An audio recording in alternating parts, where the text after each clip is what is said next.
Halo, selamat datang di podcast kami, Sabtu Ngobrol, tempat kita membahas isu-isu yang sedang hot di Indonesia. Saya Stefani Radika, moderator untuk episode kali ini. Hari ini kita akan membahas tema yang sangat menarik, tentang sengketa di Laut Natuna Utara dan konflik yang lebih luas di Laut Zona Ekonomi Eksklusif Indonesia. Tentunya saya ditemani oleh 4 narasumber yang keren-keren ini yang ahli dalam bidangnya masing-masing. Boleh memperkenalkan diri? Halo semuanya, saya Amira Zakia selaku ahli hubungan internasional. Halo semuanya, aku Dwi Hadiratama selaku pengamat politik. Hai semuanya, aku Intan Suci Rahmadani selaku peneliti maritim. Halo semua, saya Siva Aulia selaku pakar hukum internasional. Wah, keren-keren banget nih 4 narasumber kita. Terima kasih kepada semua narasumber yang sudah datang. Sebelum kita memasuki pembahasan yang lebih dalam, mari kita membahas dulu tentang latar belakang sengketa di Laut Natuna Utara dan kaitannya dengan konflik di zona ekonomi eksklusif Indonesia.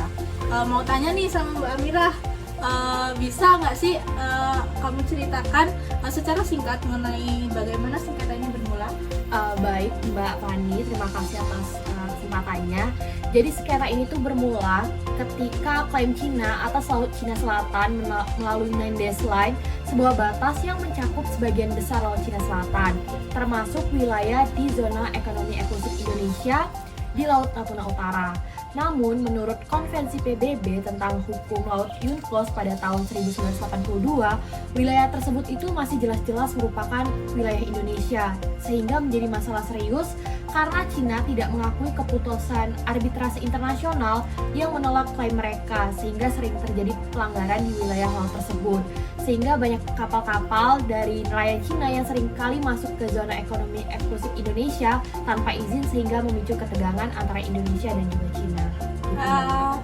Begitu ya.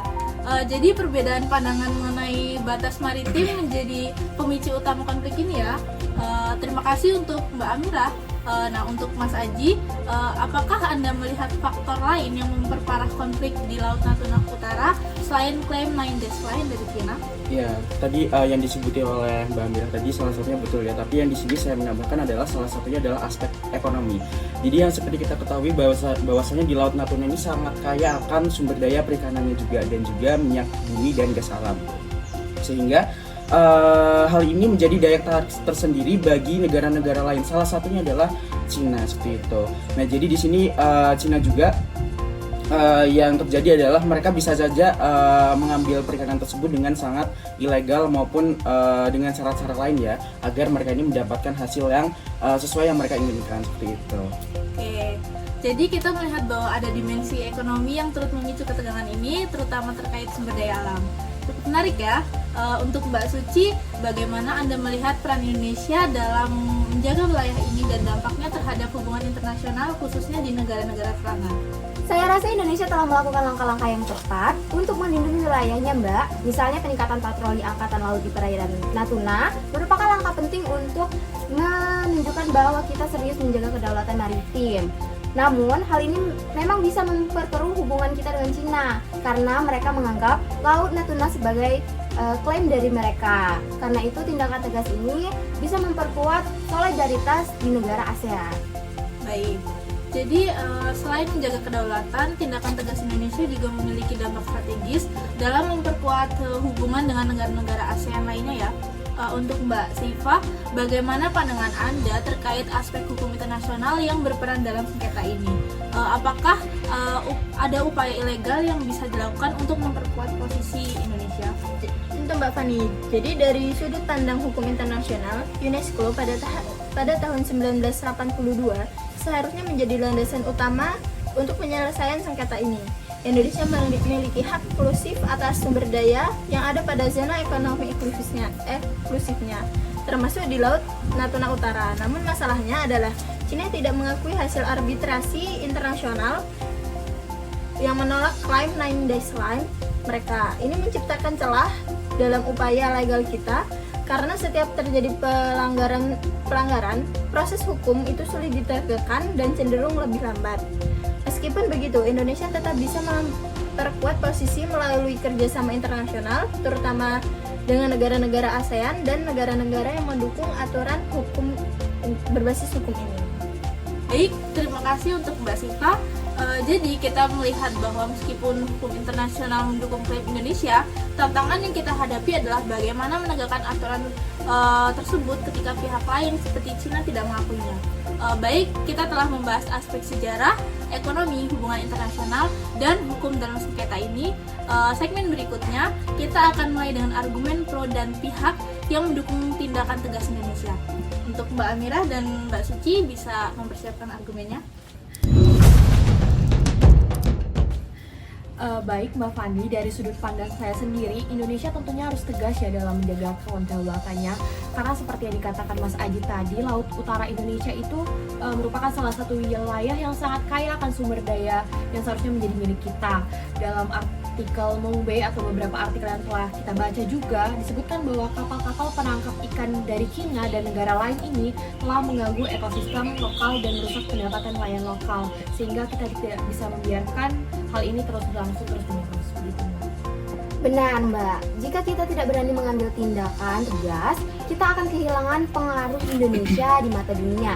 Selain itu, upaya pemerintah untuk meningkatkan patroli angkatan laut dan penegakan hukum di Laut Natuna adalah langkah yang tepat untuk melindungi sumber daya. Kita juga harus berkolaborasi tentunya Mbak dengan negara-negara lain di kawasan ini yang memiliki kepentingan serupa seperti misalnya Malaysia atau juga Vietnam yang berjuang melawan aktivitas ilegal di zona ekonomi eksklusif mereka, dan kita dapat membangun aliansi strategis untuk meningkatkan posisi kita di mata dunia. Menarik sekali ya. Mari kita beralih ke pihak kontra. Untuk Mas Aji dan Mbak Siva, bagaimana tanggapan Anda terhadap argumen Mbak Suci dan Mbak Amirah? Oke, saya rasa saya juga memikirkan bahwasanya kekhawatiran yang disebutkan oleh Amirah sama Suci tadi ya. Dan juga di sini saya ingin menggarisbawahi tentang hubungan diplomatik antara Cina dengan Indonesia. Bahwasanya tadi yang saya sebutkan bahwasanya Indonesia dengan Cina ini kan sudah lama untuk berkolaborasi ya teman-teman. Dan hal inilah jika Cina dengan sengaja mengambil ikan-ikan yang ada di Laut Natuna, ini bisa saja hubungan antara Indonesia dengan Cina ini merenggang. Karena apa?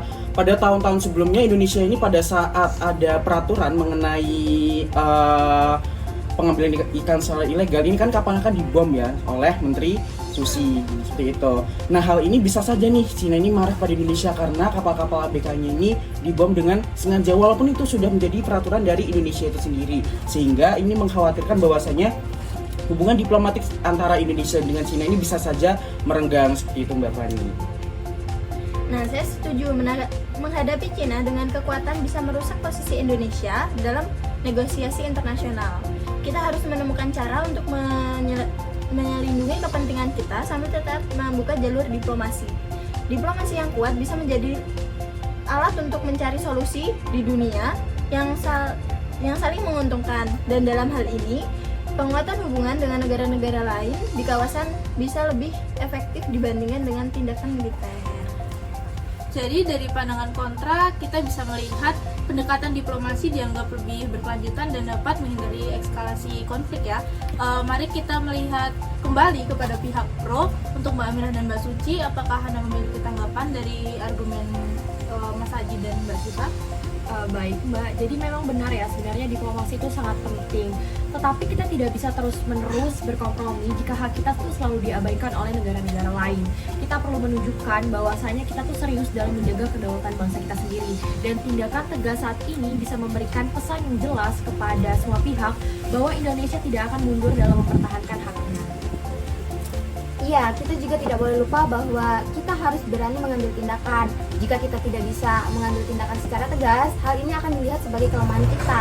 Nah, kita ini perlu menciptakan keseimbangan antara upaya diplomasi dengan perlindungan kedaulatan nasional itu sendiri. Baik, terima kasih diskusi yang sangat informatif ini. Kita telah membahas banyak aspek dari sengketa di Laut Natuna Utara, mulai dari latar belakang, aspek hukum, hingga pendekatan pro dan kontra dalam menangani kasus ini. Mari kita simpulkan beberapa poin penting.